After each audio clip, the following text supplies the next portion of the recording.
Buen día, clientes y amigos. Les saluda Gerardo Salazar. Que todo esté muy bien. El día de hoy quiero compartir información relacionada a un tema muy popular en estos últimos días. El decreto 31/2024, que tiene por nombre Ley para la Integración del Sector Productivo Primario y Agropecuario. Este decreto todavía no ha sido publicado en el diario oficial, pero según la iniciativa de ley que ya fue aprobada, este decreto, cuando sea publicado en el diario oficial, entrará en vigencia a partir de 4 meses. Entonces, vamos a tratar temas como, por ejemplo, una reforma a la ley del impuesto al valor agregado del pequeño contribuyente, para ser específico. Y esta reforma, en este decreto del pequeño contribuyente, están los artículos 16, 17 y 18. Y vamos también a tratar un tema relacionado a las reformas al Código Tributario, que está ejemplificado en el artículo 21, literal F, y le ponen adicionalmente un literal A y un literal B, que es bien interesante. Muy bien, entonces empecemos. El artículo número 16 de este decreto eh, habla acerca del pequeño contribuyente y está en su momento tipificando que hay un nuevo límite de facturación en el régimen de pequeño contribuyente. Y este artículo número 16 indica de que el nuevo límite es 125 salarios mínimos vigentes no agrícolas. Perfecto. Eso significa de que en este año 2024 el salario mínimo es de 3,384,59 sin incluir la bonificación de crédito. Multiplicamos ese valor por 125 y nos da un nuevo límite de facturación en el régimen de pequeño contribuyente por un valor de 423,073,75 centavos. Ese sería entonces el nuevo límite del pequeño contribuyente cuando este decreto entre en vigencia dentro de 4 meses. Entonces, como bien es sabido, el límite de facturación del pequeño contribuyente en este momento es de 150,000 quetzales, 12,500 quetzales al mes promedio, pero con este nuevo límite de facturación, el promedio mensual sería de 35,256,15 centavos. Hay que tener en cuenta que hay dos tipos de salarios mínimos. El salario que obviamente se refiere al departamento de Guatemala y el salario mínimo que también tiene que ver con todos los demás departamentos. Esto, la ley no indica cuál sería el que vamos a utilizar, pero en mi criterio y en mi opinión se estará utilizando el salario mínimo vigente no agrícola que representa el departamento de Guatemala, la capital. Y esto es interesante también porque este nuevo límite de facturación se vuelve entonces un límite dinámico, porque todos los años se hace una modificación al salario mínimo, se incrementa. Y si en el año 2024 el salario mínimo es 3,384,59, seguramente el próximo año, el año 2025, el salario mínimo tendrá una variación y entonces el límite global de un año calendario de 423,000 será entonces un poco más. Digamos que entonces sea 428,000, 430,000, etcétera, etcétera. Entonces, todos los años, cuando se modifique el salario mínimo, entonces obviamente también se está modificando el nuevo límite de facturación en el régimen de pequeño contribuyente. Por esa razón, entonces es un dato dinámico que todos los años se irá modificando. Entonces, regresando al pie de la letra de la iniciativa de ley que tarde o temprano saldrá publicada en el diario oficial, este artículo 16 habla específicamente de la inscripción de contribuyentes que van a iniciar por primera vez operaciones comerciales y entonces en la plataforma de SAT para efectos de la inscripción de una persona individual o una sociedad anónima, pues se les indicará que si pueden optar por el régimen de pequeño contribuyente o el régimen general del IVA. A eso se refiere el artículo 16. El artículo 17 se refiere a los contribuyentes que actualmente ya tienen operaciones comerciales y que entonces dentro de 4 meses que entre en vigencia la ley, deseen cambiar de régimen, están inscritos en el régimen general del IVA y entonces toman la decisión de cambiar de régimen, que es el nuevo régimen del pequeño contribuyente con este nuevo límite de facturación. Entonces, a eso se refiere este artículo número 17 y el artículo número 18 se refiere a los contribuyentes que en su momento también ya tienen actividades comerciales y que a partir de la vigencia de esta nueva ley dentro de 4 meses sobrepasan el límite establecido de los 125 salarios mínimos. Entonces, este artículo 18 le indica al contribuyente que se debe de actualizar por lo menos al mes siguiente de cuando se pasó del límite de facturación y que si en dado caso no lo hace, entonces la SAT lo actualizará de manera de oficio y le asignará, por supuesto, el régimen general del IVA y también le asignará el régimen del impuesto sobre la renta sobre las utilidades de actividades lucrativas. Entonces, aquí pues la recomendación es de que todos los contribuyentes que en su momento sobrepasen ese límite, pues entonces aprovechar el tiempo, que es un mes calendario, para poder hacer la actualización y que el contribuyente decida cuál es el mejor régimen para efectos de hacer su actualización, si un régimen del ISR coloquialmente hablando mensual o un régimen del ISR de pagos trimestrales.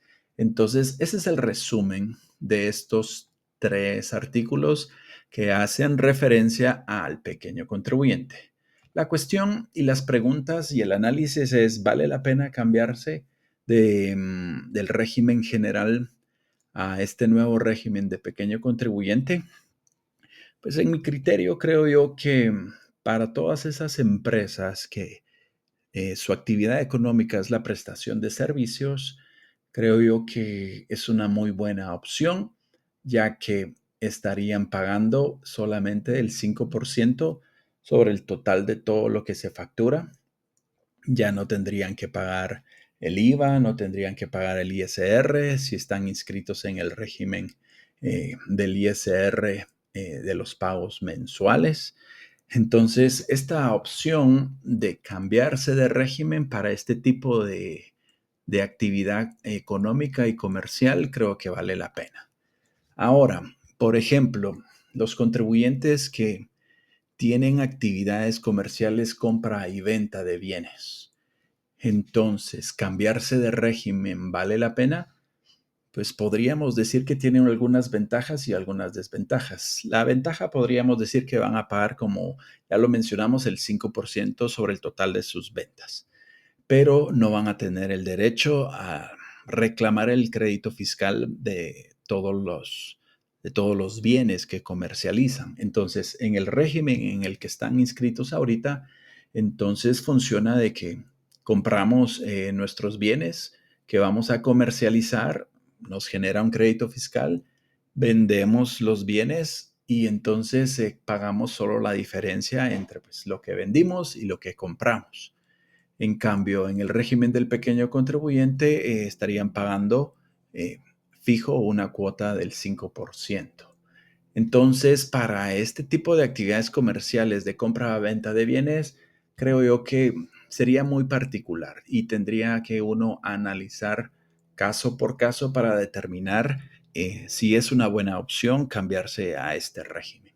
Aparte, hay que también considerar que posiblemente tenemos muchos clientes que en su momento se han hecho contratos comerciales en los que en su momento se mencionó que no aceptaban facturas de pequeño contribuyente, por supuesto, porque a estas empresas grandes pues necesitan ese crédito fiscal para apoderarlo en sus contabilidades, en sus declaraciones. Y una factura de pequeño contribuyente pues obviamente no llenaría esos requisitos. Entonces, creo yo que eso sería también a considerar si entonces vale la pena cambiarse a este régimen del pequeño contribuyente que dentro de 4 meses estará entrando en vigencia cuando ya esté publicado en el diario oficial. Muy bien. Entonces, este mismo decreto tiene una modificación bien interesante en el tema del código tributario. Y eso en su momento quiero hacer mención el artículo número 21 en su literal F, que dice de la siguiente manera: nombres y apellidos completos, razón o denominación social de los accionistas o socios de la persona jurídica y su porcentaje de participación en el capital de esta. ¿Qué quiere dar a entender esto? Que se tiene que uno actualizar en el registro tributario unificado para que entonces se deje registrado quiénes son los accionistas, nombres y apellidos completos y cuál es el porcentaje de participación en el capital de la sociedad anónima. Entonces, esto no era algo que se tenía que registrar en la plataforma de SAT, en el RTU, pero esta modificación al código tributario indica que a partir de cuando entre en vigencia esta ley, va a ser obligatorio. Se tiene que revelar todos los nombres y apellidos de todos los socios y de cuánto es la participación del capital que tiene cada uno dentro de la sociedad anónima. Esto es bien importante y bien interesante. También hay algo bien interesante con respecto a, a una adición en este artículo 21 en el literal A, que se debe de consignar como mínimo una dirección de correo electrónico y número de teléfono confirmados a través de los mecanismos que se establezcan para el efecto. Esto significa que pues ya tiene pie de imprenta, ya tiene una ley que lo identifica y que es obligatorio tener un correo electrónico para recibir notificaciones y también un número de teléfono. Y obviamente un número de teléfono de planta, como pues un número de teléfono celular. Y entonces esto será la base legal para entonces en la actualización de un RTU o en la inscripción de una nueva empresa, tanto individual como sociedad anónima, esta información es importantísima y es obligatoria. Ahora en el literal B, algo bastante novedoso que es consignar la georreferenciación de la ubicación de cada uno de los centros de operaciones, negocios, establecimientos de comercio, lugares en el que se ejercen sus actividades afectas. Esto es una reforma al Código Tributario y lo que da a entender es de que la SAT ha estado tratando de localizar a muchos contribuyentes que en su momento registran como su dirección fiscal o comercial pues locales vacíos, bodegas vacías, terrenos abandonados o algo por el estilo y obviamente solo lo hicieron como para una especie de disfraz, para una especie así de simplemente engañar a la entidad fiscalizadora y entonces ahora están poniendo este literal B que debe de ser obligatorio. Este tema de la georreferenciación. Entonces, esto definitivamente pues se popularizará, por ejemplo, con aplicaciones como Google Maps, Google Earth, Waze, que en su momento pueden dar pues coordenadas y pueden dar esa georreferenciación y entonces la plataforma de SAT en el RTU seguramente se actualizará y entonces uno tendrá que consignar ahí el link en donde estas aplicaciones hayan identificado dónde están ubicadas, pues estos centros de operaciones, negocios, establecimientos de comercio y lugares en el que ejerce sus actividades afectas, pues la persona individual o la sociedad anónima. Esto es novedoso, esto pues obviamente es una modificación al código tributario y está bien interesante. También algo que yo he denominado en este párrafo es como un cruce de información que indica que asimismo los entes encargados del registro de personas individuales y jurídicas, el RENAP, el registro mercantil, deberán proporcionar a la administración tributaria toda la información necesaria que ésta requiera para el ejercicio de sus funciones, de forma electrónica, gratuita, ilimitada y en tiempo real. Este párrafo es obviamente lo que yo denomino un cruce de información en tiempo real con otras instituciones del Estado. Y eso es impresionante porque un ejemplo de actualización en el RTU es de que uno consigna, pues obviamente, el documento digitalizado del contribuyente y pone la versión del DPI, pero el sistema no permite continuar porque dice que los datos no son correctos y al final lo que da a entender es de que el RENAP extendió otro nuevo DPI del contribuyente y nosotros tenemos una versión antigua, mientras que hay una nueva, que hay una reciente. Entonces, la plataforma de la SAT no permitía la actualización hasta que se consignara, pues obviamente, el documento digitalizado de una nueva versión del DPI. Y eso es solamente relacionado con el documento del DPI. Ahora, definitivamente también, por ejemplo, si hay un cruce de información con el registro mercantil y el nombramiento de representante legal está vencido, seguramente también no permitirá la actualización y así muchos otros documentos que en su momento la SAT ya tendrá en tiempo real disponibles para determinar si la información que estamos consignando es actual o está obsoleta. Muy bien, entonces continuamos con estas reformas del Código Tributario. Aquí habla acerca del registro mercantil. El registro mercantil no inscribirá comerciantes individuales o jurídicos que no estén inscritos en un régimen del impuesto del valor agregado y del impuesto sobre la renta cuando proceda. Significa que el proceder correcto será primero hacer la gestión en SAT y luego en su momento hacer la gestión en el registro mercantil para que el registro mercantil entonces tenga un documento que indique que el contribuyente que está solicitando una patente de comercio ya está inscrito en un régimen del impuesto al valor agregado o cuando proceda del impuesto sobre la renta. Entonces, esto es bastante interesante.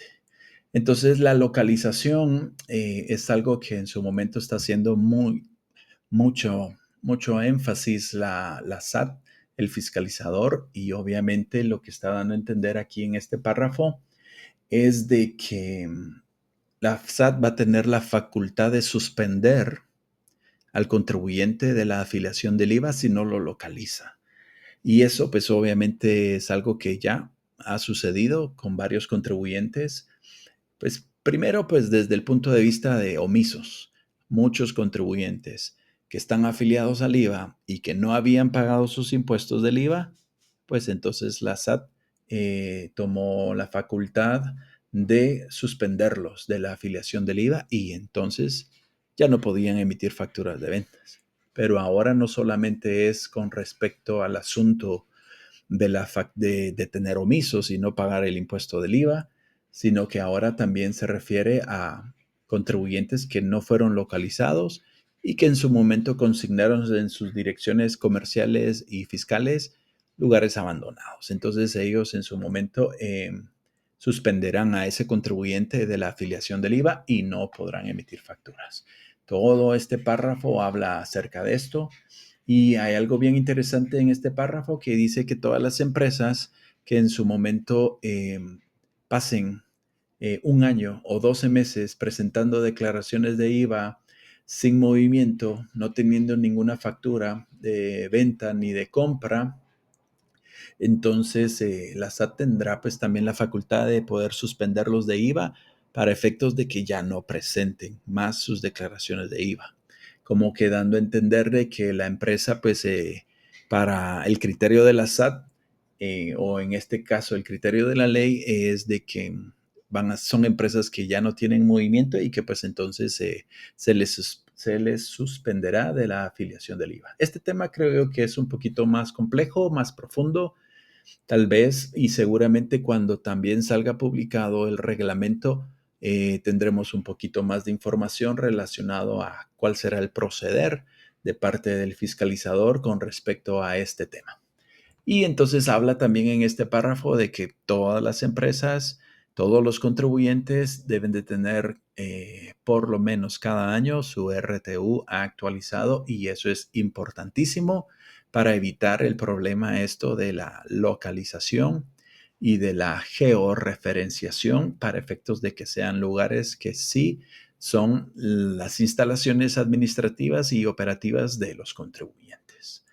Entonces, después hablamos en este capítulo número 5 de este decreto de que está diciendo de que estos tipos de contribuyentes que estuvieron o que están registrados en el decreto 7 de 2019, esto es bien importante, los contribuyentes inscritos, aquí viene, régimen especial de contribuyente agropecuario, régimen electrónico de pequeño contribuyente o régimen electrónico especial de contribuyente agropecuario, estos contribuyentes dejarán de existir y que este tipo de contribuyentes se tiene que actualizar para efectos de afiliarse a este nuevo régimen del pequeño contribuyente o al régimen general. Esto en su momento es bien interesante para todos estos contribuyentes que están inscritos en este régimen. Tienen que tomar en cuenta que se tienen que actualizar. Pues nuestros servicios están a la orden para este tema.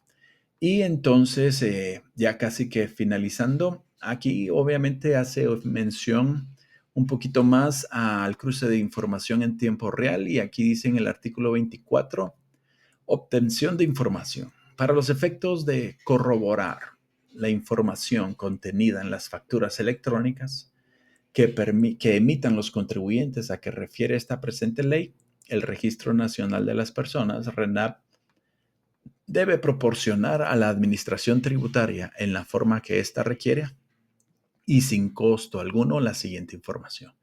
Entonces, se está dejando esta modificación en el Código Tributario y lo que está dando a entender es de que entonces todas estas entidades del Estado tienen que tener una comunicación directa en tiempo real y proporcionar toda la información que en su momento la SAT requiera para determinar, pues obviamente si las facturas que están emitiendo los contribuyentes, sus facturas de venta, pues entonces se puedan ser corroboradas. Y entonces ahí le pide al RENAP el nombre completo, domicilio, estado civil, fecha de nacimiento, de defunción, departamento y municipio de nacimiento, sexo nacional, nacionalidad, correo electrónico, impresión o huella dactilar. Imagínense toda la información que en su momento estará disponible para la SAT, para obviamente su mejor trabajo, que es fiscalizar, que en este caso, en este artículo 25 dice aplicación de la ley. En el ámbito de su competencia, a la administración tributaria le corresponde fiscalizar el cumplimiento de las obligaciones tributarias. Y eso es impresionante porque pues con estas modificaciones definitivamente el fiscalizador tiene más herramientas, tiene más tecnología y tendrá más información para hacer mejor el trabajo que deben hacer, que es fiscalizar el cumplimiento de las obligaciones tributarias. Muy bien, entonces la SAT en este año 2024, pues definitivamente ya no es como hace 20 años. La tecnología obviamente la poseen, la información la poseen y seguramente entonces su trabajo de fiscalización será mucho más eficiente. Aquí pues el artículo 27 habla acerca del reglamento que en su momento estará siendo pues publicado después de los 4 meses de que entre en vigencia este nuevo decreto. O sea que esperamos tener un reglamento dentro de unos 8 o 9 meses. Y termina pues con la vigencia, el artículo 29. El presente decreto entrará en vigencia 4 meses después de su publicación en el Diario de Centroamérica, lo cual en su momento ahorita no ha sido publicado. Pero esta información eh, se las comparto para efectos de que la consideren, la analicen y cualquier duda que tenga, estamos a la orden. Que tengan buen día. Saludos.